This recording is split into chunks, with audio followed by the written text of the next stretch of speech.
Subscribe to our YouTube channel and press the bell icon to get the latest updates. मैं अकेला शांति से खड़ा हूँ, मैं अकेला जाना चाहता हूँ। 144 कहता है पब्लिक असेंबली, मैं पब्लिक असेंबली नहीं करना चाहता हूँ, मैं अकेला पैदल यहाँ से हाथरस जाना चाहता हूँ। किस बेसिस पे आप मुझे गिरफ्तार कर रहे हैं, ये मुझे बता दीजिए। Congress leader Rahul Gandhi on Thursday captured all headlines by stepping out on the field in an attempt to walk to the Hathras village in Uttar Pradesh along with his sister Priyanka Gandhi Vadra. He was walking to Hathras to try and show solidarity with the family of the brutal assault victim there. However, he was stopped.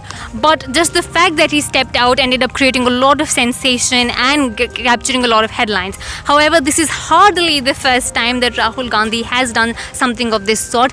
The last time he did it was back in 2011 when he stepped out and rode to the twin villages of Bhatta and Parsaul in Uttar Pradesh. We are standing right outside the two villages here right now.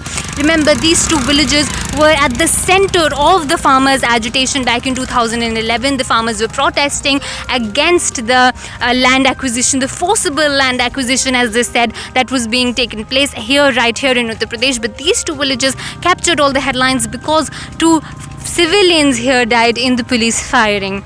Rahul Gandhi subsequently visited the villages, sat down with the farmers agitating against the land acquisition, showed solidarity with them. He was subsequently arrested, much like he was on Thursday, by the UP police. He was released later, but just the fact that he came here ended up creating a lot of hype and sensation. However, it's been 9 years since then. Let's try and go and speak to the farmers and the villagers here in Bhatta and Parsaul to understand whether that visit really helped them or not, what the situation is like for them 9 years on, and whether things have improved for the better or not.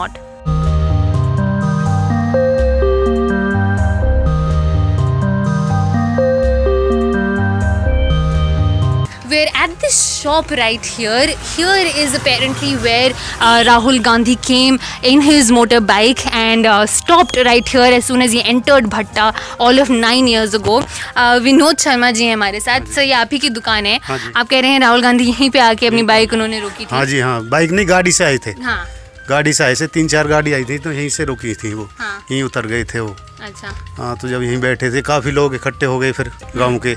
यहाँ आके फिर उन्होंने, हमने Pepsi वगैरह जैसे पानी वानी के लिए कहते हैं, तो नहीं, पानी नहीं, पेप्सी नहीं, थोड़ा मठा या दही हो तो दही पी सकते हैं। इस गांव में तब से लेके अब तक कुछ फ़र्क पड़ा है लोगों, कुछ आपने डिफरेंस देखा है? वो जो फार्मर का जो प्रोटेस्ट हुआ था जी, किसान तो पहले से भी और ज़्यादा परेशान है। किसान के लिए तो अभी कुछ भी नहीं है।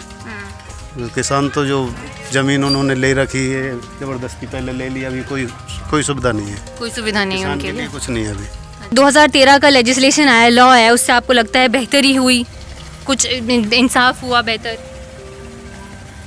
किसान के पक्ष में तो अभी भी नहीं हुआ मैडम। किसानों ने जब बात ये रखी कि कुछ ज़मीन जो ज़रूरी है वो आप ले लें और कुछ ज़मीन छोड़ दें जो ज़रूरी नहीं है, जिस पे वो लोग बिजनेस के पर्पज़ से ले रहे थे, जैसे रेजिडेंशियल वगैरह बना रहे। तो किसानों का कहना था कि कुछ ज़मीन हमसे ले ली जाए, कुछ छोड़ दी जाए, जो ज़रूरी है वो ले ली जाए, और जो अदर ज़मीन बचती है उसको आप डेवलप करके दें, उसका चार्जेस भले ही आप किसानों से ले लें। ये बात रखी गई थी उस समय में, फिर उस पर कोई विशेष ध्यान नहीं दिया गया। उस वक्त जब आंदोलन हुआ था उसमें काफ़ी फायरिंग भी हुई थी। हाँ, लोग हुई जी, खूब बड़ा विकराल रूप रहा है यहाँ पे।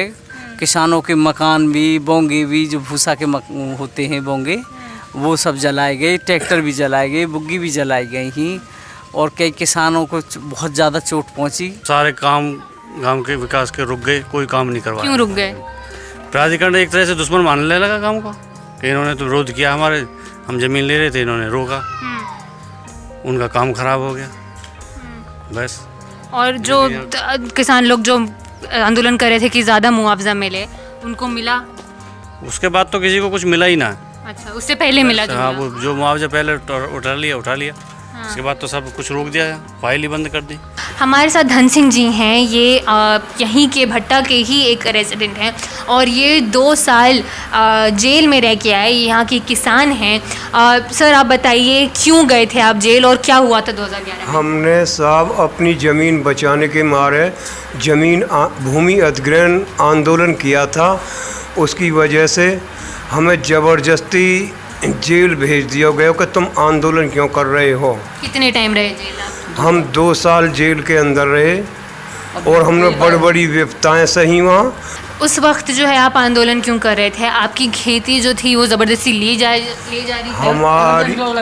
हमारी ज़मीन पे धारा लगाकर हमारी ज़मीन सरकार कम दामों में हड़पना चाह रही थी, इस वजह से हमने आंदोलन लगाया। अभी भी हमारे पास है, हमने ज़मीन का कोई मुआवजा नहीं उठाया और लोगों ने भय की वजह से मुआवजा उठा लिया। सरकार का इतना जबर आतंक। हाँ, यहाँ पर राहुल गांधी आए से उन्हें आने से हमारे इस क्षेत्र को बहुत बड़ी राहत मिली। किसानों के साथ तो कोई भी सरकार आ जाए वो बुरा ही करती है। एक कांग्रेस ऐसी अच्छी सरकार ही जिसने किसानों का साथ दिया है। आपको उस वक्त जो है जो प्रोटेस्ट हो रहे थे, आंदोलन में जो फायरिंग हुई थी, उसमें आपको भी गोली लगी थी? हाँ जी। हाँ, कैसे लगी थी? कहाँ पे ये हुआ था? मतलब हम आंदोलन में वहाँ पर खड़े और गोली चल रही है, पुलिस वालों को लग गई। फिर उस वक्त क्या हुआ? आप लोगों को हॉस्पिटल ले गए? हाँ, हॉस्पिटल ले गए, फिर शारदा लेके गए हॉस्पिटल।